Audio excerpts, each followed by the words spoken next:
नमस्कार, आदाब, नीसंबूला। Welcome to another episode of Aaina. मैं वीना भटनागर आपका खास इस्तकबाल करते हुए बहुत मसरत महसूस कर रही हूँ। आज एक बार फिर से हमारे मेहमान हैं जनाब मोहम्मद सनीम साहब, सुपरवाइज़र ऑफ इलेक्शंस। सनीम जी, अस्सलाम वालेकुम। वालेकुम अस्सलाम विनय जी और सभी सुनने वालों को भी मेरा सलाम। सलीम साहब, thank you so much for your time. और आज सबसे पहला सवाल तो यही है आपके लिए, लेकिन हमारे श्रोताओं को भी बता दें, you are most welcome to call me 3220 902 या 3220 903 पर आप रिंग कर सकते हैं।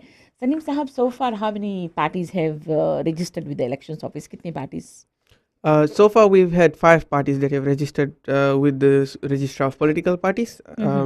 Parties are the Fiji Labour Party, National Federation Party, Social Democratic Liberal Party, People's Democratic Party, and Fiji First. Okay, 5 parties अभी सो फार, और भी इनके कब डेडलाइन है? Parties have registered. तो अब जो declarations है अब ये वो करना। जब ये पार्टीज रजिस्टर हुए थे तो ये इन पार्टियों ने अपना डिक्लेरेशन जो है कर दिया था, लेकिन अभी जून 30 को जो नया अमेंडमेंट निकला है उसके बाद में तो जो पार्टी ऑफिशियल्स अपॉइंट हुए थे आफ्टर द फर्स्ट डिक्लेरेशन, उन्हें अब जुलाई 30 तक मौका है डिक्लेरेशंस अपना सबमिट करने के लिए। थैंक यू सलीम साहब। और actually the last phase of registration is now carried out by the elections office, और अंतिम दिन होगा 4 तारीख अगस्त। अब तक कितने लोग रजिस्टर हो चुके हैं, और कितने और लोग आप 4 तारीख अगस्त तक रजिस्टर करने को सोच रहे हैं? Any estimation? Yes, we have registered about 554,000 as at April this year. And in the phase 4, we have approximately 10,000 more people that have registered. And we are still getting registrations going on at the moment. So more and more people are still coming forward to register. Just during lunch today at my office up in Turek, we had about 40 people waiting to register. अच्छा। And they were from young, new 18-year-olds to right up to very elderly people. So I think the momentum is getting higher, and people are now coming forward to register. अगर bye as ये जो voter registration देखे तो कितनी उम्र के लोग register हुए हैं, मतलब आप बताएंगे कुछ? जी हाँ, हम लोगों ने 16 जून को एक ब्रेकडाउन को रिलीज़ किया था। तो उस ब्रेकडाउन के मुताबिक 18 to 25 ईयर्स के एज के बीच में फिजी में वोटर्स रजिस्टर्ड है 100,960 पीपल। अच्छा। और फिर 26 to 30 एज ग्रुप में है 71,576। 31 to 40 में 123,390 है। 41 to 55 के बीच में है 152,320 वोटर्स। और 56 to 70 ईयर्स के बीच में 83,278। 71 to 90 के बीच में है 22,749। और 91 एंड ओवर में है 293 पीपल। तो that's the breakdown, but this is as at April. जी, अप्रैल। अभी तो और लोग रजिस्टर हुए हैं, उसका भी इसमें नहीं है ना। लेकिन अभी आंकड़े देखते हैं तो 41 to 55 के बीच में the highest number of registrations ना 152,320। ऑन एन एवरेज जो है पर ईयर जो वोटर स्प्रेड है अबाउट 13 to 15,000 पीपल है।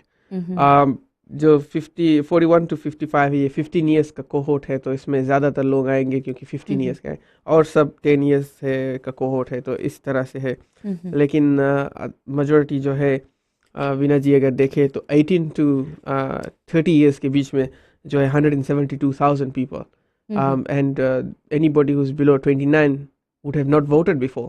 So this is the list of people. 170,000 people, at least 171,000 people are likely to have never voted before in this election. अच्छा जी, तो चलो ये पहली मर्तबा होगी उनके लिए वोट करने का, और एक नए एक्सपीरियंस के साथ भी। और सनीम साहब, वैसे वेरिफिकेशन वोटर डिटेल्स ये तो लोग ऑनलाइन भी चेक कर सकते हैं, वोटर इन्फॉर्मेशन सेंटर्स पर भी जा सकते हैं, but knowing your polling stations, इस पर मैं चाहती हूँ कि थोड़ा जानकारी दें, क्योंकि लोग अभी भी सोचते हैं किन किन तरीक़ों से लोग ये जान सकेंगे कि उनका पोलिंग स्टेशन कहाँ पर है। पहला तो ये जो इस इलेक्शन का रूल है कि you will only be able to vote at the polling station you been assigned to. तो इस रूल के कारण हमें वोटर्स को एक एक पोलिंग स्टेशन के साथ में टैग करना है। तो ये काम जो है अभी हम कर रहे हैं। हमारा टीम जो है अब जाकर पोलिंग स्टेशन असेस भी कर रही है वापस आकर, और फिर टॉपिक शोज़ में भी लोगों ने कॉल किया था और कहा था कि हमारा पोलिंग स्टेशन का क्या होगा। तो ये सब हम देखकर असेस कर रहे हैं कि कौन सा पोलिंग स्टेशन में कितने लोग को हम फिट कर सकते हैं। तो अभी जैसे देखा जाए तो कुछ कुछ पोलिंग स्टेशन में जहाँ 4,000 लोग लिस्टेड थे, सुबह सिविक सेंटर में जब रजिस्ट्रेशन हुआ इस साल अप्रैल में, सुबह सिविक सेंटर में 7,600 लोग रजिस्टर्ड थे, क्योंकि इन सभी लोगों ने सोचा था कि अब काम होगा, मैं काम पे आऊँगा, जाकर वोट कर दूंगा। क्योंकि अब जो है इलेक्शंस जो जिस दिन पड़ेगा वो पब्लिक हॉलीडे है, तो ये लोग अब शायद काम पे नहीं आएंगे। तो हम अब उनको उनके रेजिडेंशियल एड्रेस के पास में ही जो पोलिंग स्टेशन है उस पर टेक करें। अब सुबह सिविक सेंटर में अगर आप एग्जांपल ले तो अब सिर्फ 1100 वोटर्स बचा है। अच्छा। तो ये जो 6,000 और सो 5,000 पीपल के हमने मूव कर दिया है, ये लोगों को फाइंड आउट करना पड़ेगा कि ठीक है हमें कौन सी जगह पर मूव हुआ है, और जब मूव हो जाएंगे तो आप सिर्फ वहीं वोट कर पाएंगे। तो यही तो एक बड़ी जिम्मेदारी है पब्लिक की, जनता की, जी कि आपको कहाँ मूव किया गया है ये जानना बहुत ज़रूरी है। और इसको ये लोग कैसे जानेंगे, कब जानेंगे, क्योंकि अब I think it's 71 days to the election. आज शायद मेरे ख्याल से 70 डेज, हाँ। तो 70 डेज टू द इलेक्शन, और ये 70 दिन ऐसे उड़ेंगे पता नहीं चलेगा। और तो ये एक बहुत ही इम्पोर्टेंट चीज लोगों को जानना है कि मैं कहाँ जाकर। और मेरे ख्याल से इलेक्शन ऑफिस द्वारा इस बात को भी ध्यान में रखा गया है कि polling stations will be close to your settlements, villagers, गांव में, सो दैट कि आपको मतलब बहुत ज़्यादा भाड़ा भर के और इलेक्शन पोलिंग स्टेशन तक जाना ना पड़े। तो कितना क्लोज विसिनिटी ऑफ कहाँ रहते हो? वीना जी, पहले मैं ये बता दूं किस तरह से चेक करना है। जी डेफिनेटली। जब ये रेडी हो जाएगा तो हमारा प्लान ये है कि हम फीजी वाइड जितने लोगों के पास मोबाइल फ़ोन है, डिजिसेल या वोडाफोन, हम उस पर आपके पास एक SMS भेजेंगे। ठीक है। कि polling voter lists are now released, check your polling stations by sending your EVR number to 545। ठीक है। तो आप जब ये रिलीज़ हो जाएगा तब आप 545 पर SMS कर सकते हैं, ये फ्री होगा, और आप चेक कर सकते हैं अपना EVR नंबर भेज करके, ठीक है मेरा पोलिंग स्टेशन कहाँ है। जो ये सर्विस डिजिसेल, वोडाफोन, इंक तीनों नेटवर्क पर है और ये फ्री रहेगा। आप चेक कर सकते हैं। अगर आपका पोलिंग स्टेशन आपके नज़दीकी पोलिंग स्टेशन नज़दीक में नहीं है तो आप फिर हमें कांटेक्ट करें, और ये सब हमारा जो वोटर अवेयरनेस टीम्स जो है और फिर वोटर इन्फॉर्मेशन सेंटर्स, और हम लोगों को जगह जगह पर स्टेशन भी कर देंगे कि लोग आकर उनसे ये अरेंजमेंट्स जो है वो करा सकते हैं। थैंक यू सलीम साहब। ऐसा करते हैं एक ब्रेक लेते हैं, इसके बारे में और जानकारी हम लोगों तक जरूर पहुंचाएंगे। श्रोताओं आपके पास अगर कोई भी सवाल हो ब्रेक के बाद आप कॉल कर सकते हैं।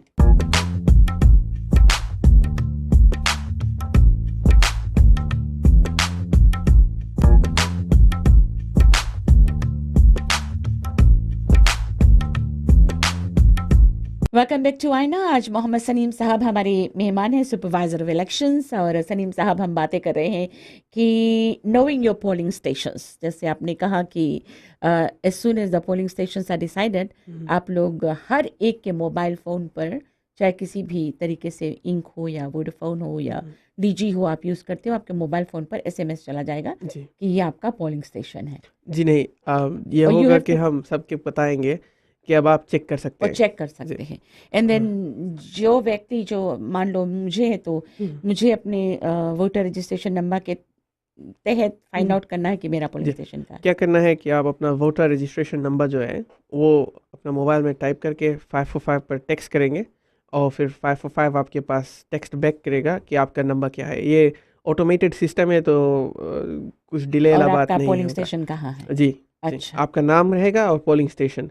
तो अगर आपका डिटेल्स नहीं सही है और आपने अपना एड्रेस नहीं चेंज किया था जब आप मूव हुए थे, तो ये आपको पहले वाले एड्रेस के नज़दीकी वाला पोलिंग स्टेशन में बताएगा, और फिर आपको आकर अपना डिटेल्स चेंज करना पड़ेगा। अच्छा, चेंज करना पड़ेगा, या फिर you can still go and vote at that destination? Because I was registered there, I did not change my address, मैंने अपना एड्रेस पता नहीं चेंज किया, तो क्या मैं उसी मतलब जहाँ पर मैं रजिस्टर पहले हुई थी वहाँ जाकर मैं वोटिंग कर सकती हूँ? जी बिल्कुल, यू कैन। लेकिन PG में कभी कभी जो चेंजेस होता है, लोग वेस्ट से सुबह साइड आ जाते हैं, तो 17 सितंबर को अगर वो पता चलेगा कि ठीक है मैं वेस्ट में रजिस्टर हुआ था और वेस्ट में मेरा पोलिंग स्टेशन है, तो शायद वो वोट नहीं कर पाएंगे। कितना दिन पहले व्यक्ति जो है एसएमएस करके वेरिफिकेशन ले सकता है कि where is my polling station? हमारा कोशिश है कि before the end of July हम वोटर लिस्ट रिलीज कर दें। ठीक। तो जैसे वो हम रिलीज करेंगे तो सबको नोटिफाई करेंगे, रेडियोस में भी ऐड चलाएगा और टीवी में भी बताएंगे, तो लोग उसी वक्त से चेक करना शुरू कर देंगे। फिर होल ऑफ अगस्त रहेगा और up to whole of August आप करेक्शंस कर सकते हैं कि हमारा एड्रेस कहाँ है। तो होल ऑफ अगस्त तो आप क्या चेंजेस करा सकते हैं या फिर 4th ऑफ अगस्त तक ही 4th ऑफ अगस्त तक लोग रजिस्टर हो रजिस्टर हो सकते हैं। सकते हैं? What about changes? चेंजेस तो अगर जल्द से ही करा दें तो बहुत अच्छा होगा, लेकिन due date towards end of August रहेगा। अच्छा जी, तो जी। पोलिंग स्टेशन के पता चलते ही आप दोबारा से रजिस्टर जाकर, मतलब अपना जो जगह है, एड्रेस वगैरह है, जी वो वोटर रजिस्ट्रेशन सेंटर्स पर जाना, इंफॉर्मेशन सेंटर्स पर जाना जी पड़ेगा, जी वहाँ जो चेंज करवाना जी पड़ेगा। ऑनलाइन या कुछ तरीके से चेंज नहीं कर सकते? ऑनलाइन में नहीं कर सकते हैं क्योंकि वेरिफिकेशन के लिए सिग्नेचर ज़रूरी होता है। अच्छा। तो आप अगर हम जब सिस्टम्स रिलीज़ करेंगे तो प्रोसेसेस में होगा, लेकिन सिग्नेचर ज़रूरी होगा और उसके लिए आपको ऑनलाइन सबमिशन में प्रॉब्लम्स होगा। तो उससे फ़ायदा है कि हम फेस टू फेस करते हैं। हम क्या करेंगे, ज़्यादातर रजिस्ट्रेशन सेंटर्स जो है उसे हम कन्वर्ट कर देंगे वोटर लिस्ट सेंटर्स। अच्छा, जिस तरह से हमने नेशनल रजिस्टर ऑफ वोटर्स को डिस्प्ले किया था, उसी तरह से हम फिजी वाइड में अपनी टीम्स को सेटअप कर देंगे कि लोग आकर वेरीफाई उनसे कर वेरीफाई सकें कर वहाँ। सकें। जी that will be pretty good, क्योंकि कुछ लोग ऐसे होंगे जिनके पास मोबाइल फ़ोन की सेवाएं नहीं हैं। जी अगर मान लो कि घर में बच्चों के पास मोबाइल है, अपने पेरेंट्स के, अपने ग्रैंड पेरेंट्स के जो वेरिफिकेशन वो चाहते हैं, या दे वांट टू नो उनके नंबर्स, मतलब बेसिकली उनके ईवीआर नंबर्स उनके पास होंगे ना, तो जी they can always do that. Sure. आप घर में अगर किसी के पास मोबाइल हो तो वो पूरे घर भर के जो ईवीआर नंबर है वो टेक्स्ट करके चेक कर सकते हैं, क्योंकि फ्री सर्विस है। तो अच्छा। आप ये ना सोचे कि मेरा क्रेडिट इसमें यूज़ हो जाएगा, लेकिन फ्री सर्विस है। तो आप सीधा आप जो ईवीआर नंबर है 545 पर टेक्स्ट करेंगे और पता चल जाएगा, नाम के साथ में आएगा, तो आप उसी वक्त सभी को बता सकते हैं। और खुदा न खास्ता अगर आपको लगे कि आपके नाम के साथ ऐसा पोलिंग स्टेशन आया है जो आपके घर से दूर है, तो आप चेंज करा सकते हैं। जी हाँ, जी। They should contact us quickly. अच्छा जी। जी तो ये है कुछ clarification on your polling station, लेकिन अभी भी इस पर काम जारी। कब तक आप लोग इसको डिसाइड कर लेंगे, आपने कहा? आ, जुलाई एंड होने से जुलाई पहले। एंड जी होने से पहले। तो यस, अभी जुलाई का महीना चल रहा है, तो जुलाई एंड होने से पहले संभवतः ये पता चल जाएगा जी कि कितने पोलिंग स्टेशंस आप लोग सोचते हैं रखने को? करीब 1800 पोलिंग स्टेशंस है। और ये 1800। बहुत डिफ़िकल्ट बात नहीं होगा, क्योंकि ज़्यादातर पोलिंग स्टेशंस जो है वो स्कूल्स में है। अच्छा। तो अगर आपके इलाका में कोई जगह स्कूल है तो ये मैक्सिमम पॉसिबिलिटी ये है कि आप उसी स्कूल में वोट करेंगे। अच्छा तो जी। कुछ कुछ जगह पे ऐसे है, आपके घर के पीछे स्कूल है, घर के आगे स्कूल है और हाँ घर के लेफ्ट में स्कूल है। हाँ। तो उसमें आप किसी एक स्कूल में लिस्ट हो जाएंगे, तो आप वहाँ पर जाकर वोट कर देंगे। 1800। 1800 जी पोलिंग स्टेशंस होंगे।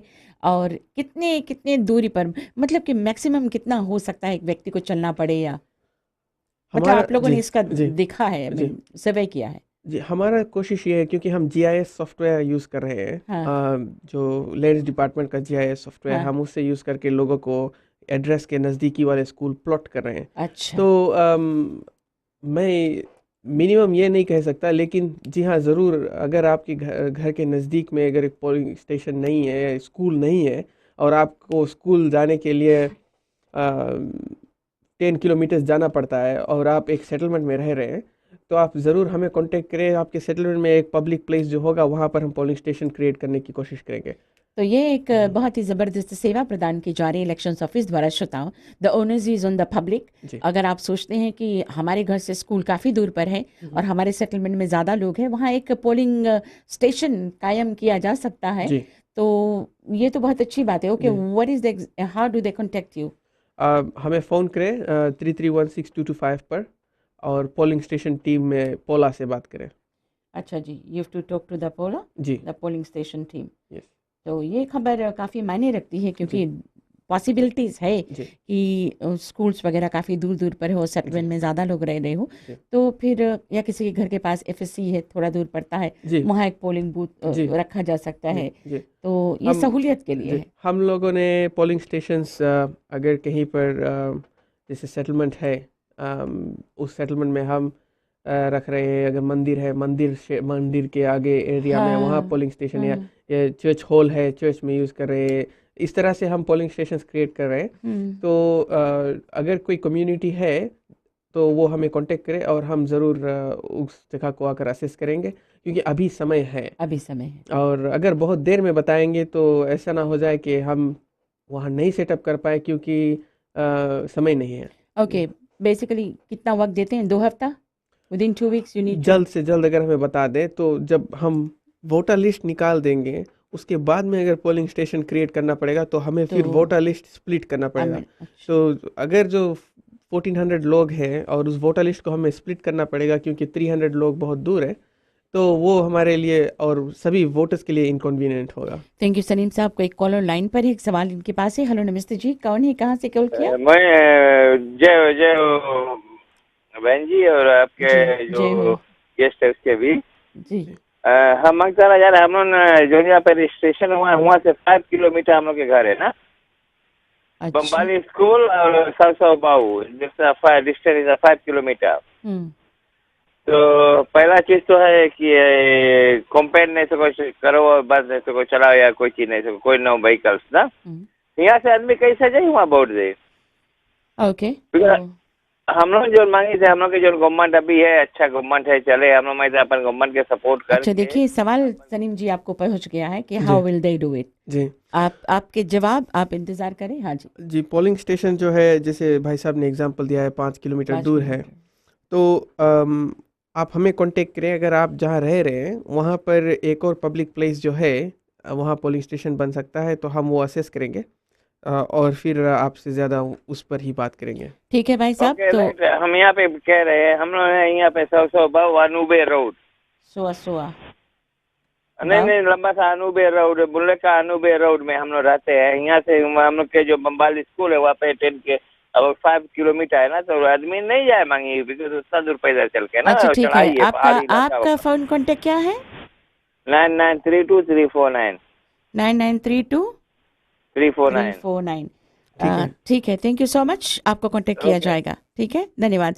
ये लोगों के जो ये है कि आदमी नहीं मांगे जाए, उसी लिए तो इलेक्शंस ऑफिस आपको ये कह रही है बार बार कि आदमी अगर नहीं मांगे जाए तो आप संपर्क करो इलेक्शंस ऑफिस में, और इलेक्शंस ऑफिस अपने हद में काम कोशिश करेगा कि वहाँ पर एक पोलिंग स्टेशन आपके घर के नज़दीक ही, जी मतलब हर घर के नज़दीक नहीं, जी लेकिन वहाँ पर जो विलेज है, जो सेटलमेंट है, वहाँ जी पर कितने लोग होने चाहिए मैक्सिमम? जी मिनिमम मिनिमम या मैक्सिमम, मैक्सिमम तो कितना भी हाँ, हो जाए जी। Sorry, minimum. और मिनिमम ये हम हाँ। देखेंगे public convenience point of view से। अच्छा। अब अगर कोई एरिया है जहाँ पर हमें 2 घंटे लगेंगे ट्रेवल करके जाने में, और वहाँ अगर 30 लोग रह रहे हैं और फिर वहाँ रिसेप्शन नहीं है, तो ये हो सकता है कि हम वहाँ पर प्री पोलिंग कर दें, अच्छा। ताकि जो लोग हैं वो सभी आकर एक एलोकेटेड दिन वोट कर लें। ओके। आपका वोटिंग करने का अपॉर्चुनिटी मिल जाएगा। लेकिन ये हमें एरिया बाय एरिया असेस करना है।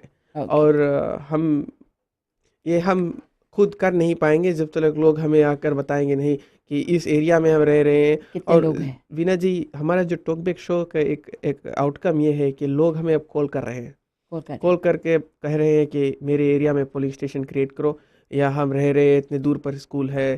तो हम वो असेसमेंट कर रहे हैं। तो भाई साहब को भी हम कांटेक्ट करेंगे और वहाँ का भी असेसमेंट करके कुछ सोल्यूशन निकालेंगे। थैंक यू सलीम साहब। एक ब्रेक का समय हो गया है।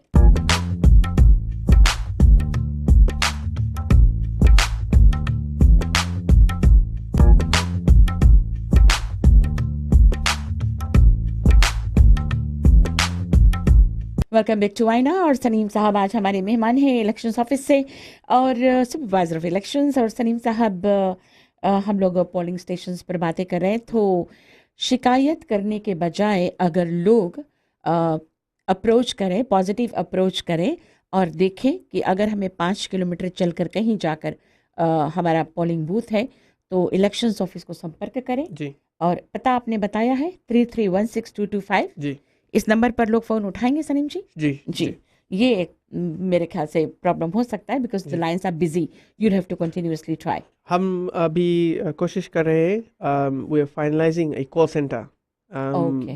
call center where we will have people from 7 o'clock till 9 p.m. in the night. और we are still working out final terms. इस पर आप कॉल कर सकते हैं। ये कॉल सेंटर जो है ये आउटसोर्स्ड है, यानी कि हम इसको मैनेज करेंगे थ्रू अनदर कंपनी। तो इस कॉल सेंटर पर लोग कॉल करके जो फ्रीक्वेंटली आस्क्ड क्वेश्चन है वो पूछ सकते हैं। और ये डिटेल्स जब हमारा जो हम और डिटेल्स इसमें निकालेंगे तो फिर लोग उससे स्टार्ट कर सकते हैं। Who does the survey whether यहाँ पर appropriate है पोलिंग बूथ सेटअप करने का या नहीं? Is it the public who will tell you, let you know कि यहाँ पर लगभग इस सेटलमेंट में अगर 200 लोग हैं और हम चाहते हैं कि पोलिंग बूथ हमारे घर से इतना दूर पर हो ताकि हम 200 लोग आकर, ये पब्लिक बताएगी या फिर आप लोग जाकर उसको देखेंगे? दोनों। अगर कोई रिक्वेस्ट करेगा कि पोलिंग स्टेशन यहाँ क्रिएट हो जाए तो सबसे पहले वो रिक्वेस्ट में अगर हमें बता देगा कि यहाँ इतने रजिस्टर्ड वोटर्स हैं तो वो हमें बहुत मदद करेगी। अच्छा। और दूसरी है, जब हमारा टीम वहाँ जाएगा तो हमारा टीम, क्योंकि हमारे पास रजिस्ट्रेशन का डाटा है, अच्छा, तो अगर हमारा टीम, जैसे अभी बोम्बाली स्कूल का एग्जांपल लिया गया, तो हमारा टीम वहाँ जाने से पहले बोम्बाली स्कूल में कितने रजिस्टर्ड वोटर्स है वो निकाल लेगी, और जीआईएस डाटा से आसपास में एरियाज़ में कितने लोग रह रहे हैं वो निकाल लेगी कि कितने लोग वहाँ रजिस्टर्ड है। तो उसके बाद में हमारा टीम जो है वहाँ जाकर असेसमेंट करेगी कि स्पेस है कि नहीं है। और अगर हम कोई प्राइवेट वेन्यू यूज़ भी करेंगे तो वहाँ पर भी हमें असेस करना पड़ेगा कि अगर पानी बरसा तो लोग कहाँ खड़े होंगे। तो इस तरह से असेसमेंट्स होगा जी। देखना पड़ेगा वेन्यू को ना जी। वैसे 17 सितंबर को पब्लिक हॉलिडे है तो there will be no form of public transport available, लेकिन if the bus companies choose to operate on that particular day और द टैक्सीज, तो will they be allowed? Vinay जी, ऑन 17 सितंबर जो है ट्रांसपोर्टेशन रिगार्डिंग पब्लिक ट्रांसपोर्ट, तो electoral commission will be looking into this. They will be having some meetings with relevant stakeholders, and also they will be dealing with the government in that respect as well. So the electoral commission is aware of the fact, or electoral commission is doing something about this. What are the possibilities of public transport being available on the day? Ideally, the Fijian Elections Office would appreciate if transport is available, because it's an additional help to the voter to get to the polling station. Or the main thing is क्योंकि public holiday है तो ये transport जो है ये बहुत ज़रूरी हो जाता है जी। तो होपफुली ये पॉजिटिवली देखा जाएगा, और बिकॉज लोगों की फ्रिक्वेंटली यही शिकायत है कि they will be no transport, so how will we go. So यहाँ पर एक अच्छा सजेशन है कि अगर stakeholders if they agree they will be backing some money and of course they will be helping. Thank you so much Salim साहब। वैसे is practice in previous elections. एक कॉलर को मौका देते हैं, लाइन पर है। हेलो, नमस्ते जी, आपका स्वागत है। जी नमस्ते जी। जी चंद्रा समोगलो। जी मिस्टर चंद्रा। अच्छा मिस्टर सलीम जी, जी आपने कहा लगभग 1800 पोलिंग स्टेशन होगा और रजिस्टर्ड वोटर्स टू डेट आपने ऐलान किया है कि ऑलमोस्ट होगा 500,000।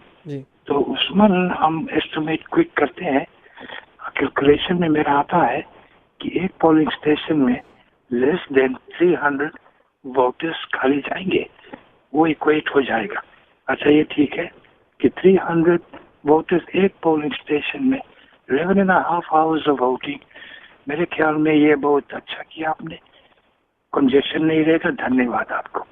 अच्छा वोटिंग ऑप्शन जो आपने दिया हुआ है इसमें आप थोड़ा बारीकी से समझाएंगे बाद में। प्री पोलिंग, पोस्टल वोटिंग और इन पर्सन होता है। अच्छा ये तीन आप समझाएंगे, मुझको तो मालूम है बट ये बहुत लोग मुझसे पूछे हैं, तो आप अपने आप रेडियो पे ऐलान करेंगे तो ये सही होगा कि मैं नहीं बोल रहा हूँ, ये सलीम जी इलेक्शन का जो सुपरवाइजर है वो कह रहा है। एक और चीज मैंने ये ऐलान करना चाहता हूँ कि आप कहें कि जो सिविल केस नहीं लेकिन क्रिमिनल केस के और कैंडिडेट है वो खड़ा नहीं हो सकते हैं। मेरे ख्याल में, बिकॉज उसका केस क्रिमिनल चलता होगा जो, तो किस तरह से उसका कन्विक्शन होगा या नहीं, ये कॉमन सेंस है कि अगर वो कन्विक्ट हो गया तो वो तो पोजीशन वेकेंट हो जाएगा ना। ये कॉमन सेंस क्वेश्चन है, बट आप बारीकी से समझा दे कि कैसे आप पता लगाएंगे कि किसी का कन्विक्शन क्रिमिनल चल रहा है और वो कैंडिडेट नहीं खड़ा हो सकता। ये सब लेकर, और एक और बात मैं पूछना चाहता हूँ सलीम जी, कि इंडिपेंडेंट कैंडिडेट, मेरे ख्याल में आपने कहा है 1000 through the decree is 1000 nomination 1000 deposit, 5%, ये मुझको नहीं आता है, समझाएंगे आप please. 5% of the total vote cast independent candidate के लिए मैं एक प्रश्न कर रहा हूँ।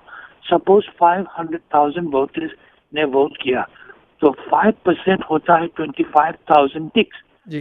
तो इसका मतलब ये होता है कि एक इंडिपेंडेंट कैंडिडेट मेरे ख्याल में 25,000 वोट्स नहीं ला पाएगा। तो अभी तक तो कोई इंडिपेंडेंट नहीं खड़ा हुआ है। अगर जब खड़ा होता है then I wish him well and good luck।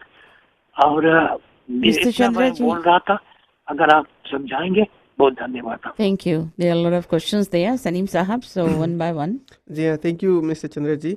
पहले तो जो प्री पोल वोटिंग है वो होगा उन एरियाज़ में जहाँ एक्सेसिबिलिटी कम है, यानी कि हमें पहुँचने में डिफ़िकल्टी होगा। जैसे कि नैतसीरी में कुछ जगह है, वहाँ पर एक नदी को 11 बार क्रॉस करना पड़ेगा जब आप उस विलेज में पहुँचेंगे। तो इन सभी जगहों में प्री पोलिंग हम कर लेंगे ताकि ऑन इलेक्शन नाइट या ऑन इलेक्शन डे कोई रिस्क ना हो कि हम वहाँ पहुँच ही नहीं पाए या नदी में बाढ़ आ गई तो हम वहाँ नहीं पहुँच पाएंगे, तो ये लोग वोट नहीं कर पाएंगे। तो इसको आइडेंटिफाई आप लोगों ने कर लिया? जी, हम लोगों ने आइडेंटिफाई कर लिया है काफ़ी जगह को, और भी जगह को हम वहाँ ऐड कर रहे हैं। और जैसे आइलैंड से लाओ ग्रुप, पार्ट्स ऑफ लोमाईवीती ग्रुप या सावर्स, इन सब, जैसे कोरो आइलैंड है। कोरो आइलैंड का एक खासियत ये है कि अगर पैसिफिक हावा में समुद्र एकदम काम है, लेकिन कोरो आइलैंड पहुंच नहीं पाएंगे क्योंकि वहाँ रफ होता है, वहाँ पर जो रीफ्स है उसके कारण से। तो इन जगहों पर हम लोगों ने अपना असेसमेंट करके डिसाइड करा है कि पोलिंग जो प्री पोलिंग होगा, यानी कि 17 सितंबर से पहले इन जगहों पे वोटिंग हो जाएगी। और ये हम पहले से आम कर देंगे और उन जगह के लोगों को भी बता देंगे कि इस दिन यहाँ पर वोटिंग होगा, इस समय से इस समय तक। पोस्टल वोटिंग फ़िजी के लिए जो है ये काफ़ी वाइड है। अगर आप फ़िजी में उस दिन नहीं है या आप फ़िजी से बाहर रह रहे हैं तो पहले आप अप्लाई कर सकते हैं, आपको पोस्टल वोटिंग करने का मौका मिल सकता है। या आप उस दिन काम कर रहे हैं तो अपने काम के कारण से आप नहीं आ सकते हैं, जैसे बस ड्राइवर है, एक यूजुअल ट्रिप ले जाएंगे, या टूरिज्म इंडस्ट्री में कोई काम कर रहा है, या नर्सेज एंड डॉक्टर्स, या फायरमैन, एम्बुलेंस ड्राइवर्स, तो ये लोग सब पोस्टल वोटिंग अप्लाई कर सकते हैं। और भी हमारा जो है क्राइटेरिया है पोस्टल वोटिंग का, उससे लोग अप्लाई कर सकते हैं। या कोई पोलिंग स्टेशन नहीं आ सकता क्योंकि वो इनकेपेसिटेटेड या किसी तरह से चल फिर नहीं सकता, तो वो पोस्टल वोटिंग अप्लाई करे अपने घर में ही वोट करके और फिर हमें हमारे पास पोस्ट कर दे। कब तक ये एप्लीकेशन कर देनी चाहिए? 27 अगस्त 6 PM तक डेडलाइन है पोस्टल वोटिंग एप्लीकेशंस का। पोस्टल वोटिंग का ये एप्लीकेशंस का जी। फिर इसके बाद में जब पोस्टल वोटिंग एप्लीकेशंस अप्रूव हो जाएगा तो हम आपके नोटिफाई कर देंगे, और फिर हम जब बैलेट पेपर प्रिंट हो जाएगा तो आपके पास हम आपका जो बैलेट पेपर है वो पोस्ट कर देंगे। आप उसे मार्क करके हमारे पास पोस्ट बैक कर दें या डिलीवर कर दें हमारे ऑफिस तक। तो ये पोस्टल हुआ। इन पर्सन वोटिंग जो है वो 17 सितंबर को होगा। आप पोलिंग स्टेशन जाएंगे और वहाँ पर आप जाकर वोट करेंगे, आप पोलिंग स्टेशन के लाइन में खड़े होकर। थैंक यू सलीम साहब। और रिकॉर्ड ब्रेक का समय हो गया है श्रोताओं।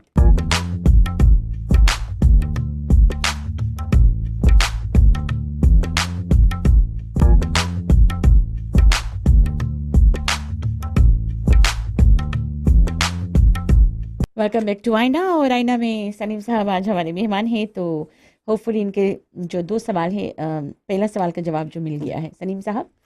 जी हाँ, अब दूसरा सवाल था कि अगर किसी का क्रिमिनल केस चल रहा है और उसे इलेक्शन में कैंडिडेट बनना चाहिए या नहीं, तो जो फिजियन इलेक्शंस ऑफिस जो है सेक्शन 23 जो इलेक्टोरल डिक्री का है, उसमें तो हम जो हमारा गाइडलाइन जो है कि अगर कोई कॉन्विक्ट हो गया है तो अगर किसी का केस चल रहा है और वो कन्विक्ट नहीं हुआ है तो for the purposes of the decree वो पर्सन एलिजिबल है to apply as a candidate. तो बट आगे चलकर अगर कन्विक्ट हुआ तो जो कन्विक्ट हुआ और तो वो डिस्क्वालीफाई हो जाएगा, तो वो बाद की बात है। लेकिन जो जो ह्यूमन राइट है, उस पर्सन का ह्यूमन राइट है to be innocent until proven guilty, presume innocent until proven guilty, हम उसे रिस्पेक्ट करेंगे। कॉन्स्टिट्यूशन भी उस राइट को रिस्पेक्ट कर रहा है।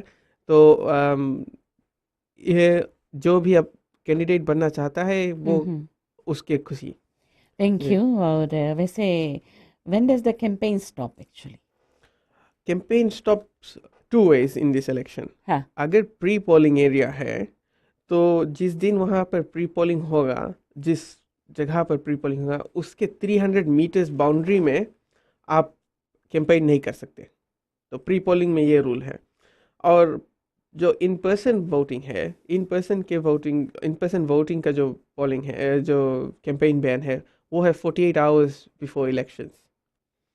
तो इसे कहते हैं ब्लैकआउट पीरियड। ये एक इंटरनेशनली रिकॉग्नाइज्ड प्रिंसिपल है। हाँ। तो आप 48 आवर्स से पहले कैंपेन स्टॉप हो जाना चाहिए। 48 आवर्स पहले, मतलब 17th को ये होगा तो 16th और 15th को। जी। तो 15th को the campaign stops. 7:30 AM 15th को कैंपेन स्टॉप हो जाएगा। 7:30 AM। जी। ओके। मीडिया ब्लैकआउट पीरियड के बारे में कुछ बताएंगे? Will the media be allowed to report on the day? जो मीडिया का है रिपोर्टिंग जो है, उसका जो डिक्री इस तरह से कहता है कि media has to report but media has to approve what is to be covered. जी। तो ये जो है माइडा वर्कशॉप में मीडिया के साथ हम लोगों ने हम वहाँ थे, बहुत बारीकी से कवर हुआ था। तो there are things that media has agreed to do, और ये we will sort it out with the media in due course. Ji. Thank you. But they will be reporting on the day, but within the within the guidelines. Yes, guidelines. Thank you so much, Saneem साहब। और एक और सवाल जो बार बार आता है, actually मैं चाहती हूँ, वंस अगेन मैं देख रही हूँ घड़ी, तो इस समय शायद इतना इजाज़त नहीं देता। एक्चुअली मेरा जो सवाल था, मेजर क्वेश्चन था, जो वोटिंग को लेकर नहीं, लेकिन वोटिंग के बाद में हाँ, the counting and the seat allocations and the results. तो इट एक अपने आप में इट्स अ टॉपिक ना, क्योंकि it will take a little bit of time. तो हम सोचते हैं कि can I invite you next week again, will you be available? इंशाल्लाह जी। इंशाल्लाह आप बुलाएंगे तो आना पड़ेगा video. No, because we want to continue and get this done so that लोगों की जो आशंकाएं हैं कि काउंटिंग कैसे होगी, रिजल्ट्स कैसा होगा, सीट एलोकेशंस कैसे होगी, तो ये लोगों को बारीकी से बताना ये बहुत ज़रूरी है। And I think it's a topic with in itself. तो इसको हम लोग अगले वीक कवर ज़रूर करेंगे। लेकिन हाँ, जो अक्सर जो लोग सवाल यहाँ पर करते हैं, प्रैक्टिस इन प्रीवियस इलेक्शंस, कि पार्टीज लोगों को ये अलाउ नहीं होगा कि वो किसी व्हीकल में फ्लैग्स लगाए या बैनर्स लगाओ, any form of display not allowed in the vehicles on the election day, है ना जी। और लेकिन क्या होता है कि कभी कभी लोग प्राइवेटली ऐसा करते हैं। So if somebody is found doing it, like अपने प्राइवेट व्हीकल्स भेजा है शायद, क्योंकि इस गांव में आप लोगों को जानते हैं और आप उनको सेवाएं प्रदान कर रहे हैं। So if they have found out doing it, तो कोई इसमें पेनल्टी वगैरह है इनके लिए? वीना जी, जो ब्लैकआउट पीरियड के अंदर हाँ, अगर कोई ट्रांसपोर्ट प्रोवाइड करता है या अगर कोई भी सर्विस प्रोवाइड करता है, तो वो सर्विस वो कैंपेन की तरह से नहीं यूज़ कर सकता। जैसे कोई कहे मेरे होटल में खाना खाओ और इस पार्टी के लिए वोट करना, तो वो नहीं अलाउड है। किसी भी तरह की एडवर्टीजमेंट्स, कैंपेनिंग नहीं अलाउड है। तो अगर कोई ट्रांसपोर्ट दिया और कहा कि ठीक है इस व्हीकल में जाओ और इस पार्टी को वोट करना, तो वो कैंपेन हो गया। अगर वो जो इन्फोर्समेंट अथॉरिटीज़ है, फाइकेक है, अगर फाइकेक को एविडेंस उतना मिल गया उस बात का, तो फाइकेक आपको चार्ज कर देगा। और कोई मिनिमम चार्जेस इत्यादि है? जी हाँ, मेरे ख्याल से 5 years इम्प्रिजनमेंट या $50,000 तक फाइन हो सकता है। अच्छा, if you are found campaigning और किसी भी सॉर्ट ऑफ, तो ये अलाउबल नहीं है। तो लोगों को इस बात का विशेष ध्यान रखना चाहिए। पहले भी था। हाँ हाँ। लास्ट इलेक्शन में भी था, लेकिन लास्ट इलेक्शन में उस तरह से इसे फॉलो नहीं किया गया। So nobody is under any obligation कि क्योंकि मैंने आपको ट्रांसपोर्ट प्रोवाइड किया and you go and vote for my because it will be just fair and very transparent. जी, क्योंकि वोटर का राइट है कि वो वोटिंग स्क्रीन तक जाकर भी अपना माइंड चेंज कर सकता है। तो उसी कोई किसी तरह से कोई लालच नहीं देना चाहिए या किसी तरह से उसे डराया धमकाया नहीं जाना चाहिए कि मुझे ही वोट करना, नहीं तो मैं ट्रांसपोर्ट में आपको वापस घर नहीं ले जाऊंगा। तो ये जो है इलेक्टोरल डिक्री इस बात को एकदम एम्फसाइज कर रहा है और इलेक्टोरल डिक्री से मेंटेन कर रहा है कि एक वोटर को ये गार्ड होगा। एक और कॉलर लाइन पर है। हेलो नमस्ते जी। जी चंद्रा सलम बोल के जी मिस्टर चंद्रा।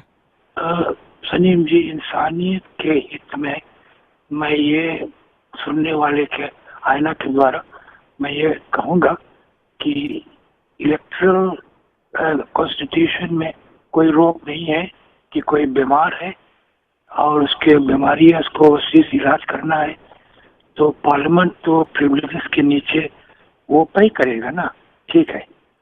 लेकिन इंसानियत के हित में जैसे मैंने बोला, अब वोटर्स के हित में भी कि ये जरूरी है कि हम जाने कि जितना कैंडिडेट है अगर कृपा करके वो कह दे कि क्या बीमारी है उनको, और वो इसका मतलब ये होता है कि so that we can give a decided vote ना, किसको वोट देना है तो किसको नहीं देना है। ये बीमारी के हित में मैं बोल रहा हूँ, बिकॉज मेरे ख्याल में कोई ये ऐलान किया है कि वो खड़ा हो रहा है और वो बीमार है तो अच्छा ठीक है, तो मतलब ये है कि अभी $60 मिलता है ये अलाउंस खाली ये जो इंस्टीट्यूट को, और ये खर्चा जो उठाएगा पार्लियामेंट ये लगभग over $20,000 $30,000 के होगा ना। तो प्लीज वोटर्स सावधान, और जो कैंडिडेट्स हैं उनको प्लीज इंसान के हित में नियत के द्वारा आप बता दें कि आप बीमार हैं और पार्लियामेंट के प्रिविलेजेस पे आप खड़े होते हैं, तो वोटर्स हम अपना वोट अच्छी तरह से देंगे। Thank you mister Chandra. एक ब्रेक का समय हो गया है श्रोता, इस पर सलीम जी बाद में आप टिप्पणी कर सकते हैं।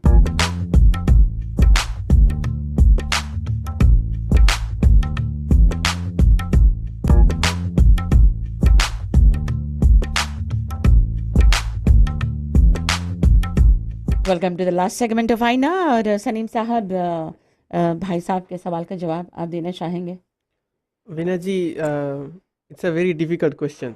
मिस्टर चंद्रा ने कहा कि कैंडिडेट के हेल्थ को मद्देनज़र रखते हुए वोटर्स को वोट करना चाहिए। जी हाँ, ये आपका पर्सनल चॉइस है, आप किसे वोट करेंगे। डिक्री में नहीं रिक्वायर्ड है कि कोई अपना मेडिकल सर्टिफिकेट प्रोवाइड करे, और ये नहीं प्रोवाइड करना चाहिए क्योंकि जो a person's right to be a candidate जो है कॉन्स्टिट्यूशन उसे रिकॉग्नाइज करता है, और एक पर्सन को ये अपॉर्चुनिटी मिलना चाहिए कि वो एक इलेक्शन में अगर पार्ट लेना चाहे तो वो ले सकता है। और भाई साहब का तो अपना रीज़न्स है क्यों वो कहते हैं कि आपको ये चेक करना चाहिए, लेकिन मैं ये बता दूं कि फिजिकल इलेक्शंस ऑफिस ये नहीं करेगी क्योंकि ये डिक्री में नहीं रिक्वायर्ड है, और ये इसी तरह से ऑपरेट होगा। और वैसे भी कभी कभी चलते फिरते लोग, अच्छे खासे लोग, अचानक से उनकी मृत्यु हो जाती है और तो कुछ भी हो सकता है। जी हाँ, death is an act of nature, तो an act of nature can not be predicted. तो हम उस तरह के किसी आर्ग्यूमेंट में फंसना ही नहीं चाहते कि हम इसको नहीं अलाउ करेंगे क्योंकि हमें लगता है कि ये पास्ट अवे हो जाएगा या हो जाएगा। तो it's an open system, any person who is eligible under the decree can apply. Thank you so much Salim साहब। हम किसी के मौत की जो तारीख है वो मुकर्रर नहीं कर सकते पहले से, सो डेफिनेटली। अच्छा, will they B public convenience, लोग जो वहाँ पर लाइन में खड़े होंगे इलेक्शन डे वोटिंग करने के लिए, तो क्या कोई जब आप पोलिंग स्टेशंस बूथ्स तैयार करेंगे तो will this be looked into? जी हाँ वीना जी, पहले तो मैं बता दूँ ये अगले हफ्ते का टॉपिक बड़ा अच्छा होगा क्योंकि अब हम लोगों ने अपना जो काउंटिंग और रिजल्ट मैनेजमेंट है ये फाइनलाइज कर लिया है कि किस तरह से वोट्स काउंट होगा और ट्रांसमिट होगा। तो उसी दिन हम और भी ज़्यादा इन्फॉर्मेशन दे सकते हैं पोलिंग स्टेशंस का। लेकिन ब्रीफली आपका जो आंसर होगा, तो जो पोलिंग स्टेशन से ज़्यादातर पब्लिक एरियाज है, जैसे टेम्पल्स, चर्चेस या पब्लिक हॉल्स या स्कूल्स, तो इन सभी जगहों पर हमारा जो कंडीशंस होगा फॉर यूज़, कि हम पब्लिक जो कन्वीनियंस है उसका भी कीज़ हमारे पास हो, तो ज़रूर ये प्रोवाइड होगा। और जो वोटिंग वाले दिन हमने ये वर्कआउट किया कि कुछ कुछ लोगों को प्रायोरिटी मिलेगा, जैसे कि प्रेग्नेंट वीमेन या एल्डरली सिटीजन्स या पीपल विद डिसेबिलिटीज़ ना। ये 3 एग्जांपल्स है, और भी ज़्यादा एग्जांपल्स है जो हम अगले हफ्ते बता सकते हैं। तो इन लोगों को हम प्रायोरिटी देंगे कि वो पहले वोट कर लें, और इसी तरह से और हम अगले हफ्ते बताएंगे। थैंक यू सनीम जी, अगले हफ्ता एक बार फिर से हमारे साथ हो जाएंगे, लेकिन एक और कॉलर को मौका देते हैं। हेलो नमस्ते जी, द लास्ट कॉलर। हेलो जी, चले गए आप लाइन पर से, और अंतिम कॉलर को हमने मौका देना चाहा। अगर आप चाहें तो यू कैन ट्राई अगेन। और नेक्स्ट वीक हम लोग बातें करेंगे सिक्योरिटी अरेंजमेंट्स पर और provisions for mothers with babies. ये भी कुछ सवाल आए हुए हैं। एक कॉलर है लाइन पर। हेलो नमस्ते जी। हेलो, क्या बात है भाई, आप कॉल करते हैं, कोई बात नहीं। Thank you so much for your calls. और अब तो आईना के अंतिम पड़ाव पर हम आ भी चुके हैं, और the count results and seat allocations, और बारीकी से सनीम जी नेक्स्ट वीक आप लोगों को समझाएंगे। इस बीच अभी से लेकर अगले मंगलवार तक आपके पास कोई भी सवालात हो श्रोताओ, तो आप मेरे पास अपने क्वेश्चंस भेज सकते हैं, ईमेल कर सकते हैं vbhatnagar@fbc.com.fj पर, या अपने क्वेश्चंस को तैयार रख सकते हैं। नेक्स्ट वीक जब सनीम साहब आएंगे तो आपके सवालों का जवाब बेशक देंगे। तो थैंक यू सनीम साहब फॉर योर टाइम। और अगले हफ्ता we will continue with the talk back, क्योंकि हमारे पास चंद सवाल और रह गए हैं, तो इस पर हम लोग नेक्स्ट वीक चर्चा ज़रूर करेंगे। और साथ में सिविक एजुकेटर्स कितने हैं, और कहाँ कहाँ पर आप लोगों ने इनको जो रिक्रूटमेंट जो किया, कहाँ कहाँ पर डिप्लॉय किया इनको, तो ये सारी जो बातें हैं हम नेक्स्ट वीक इसको फॉलोअप करेंगे।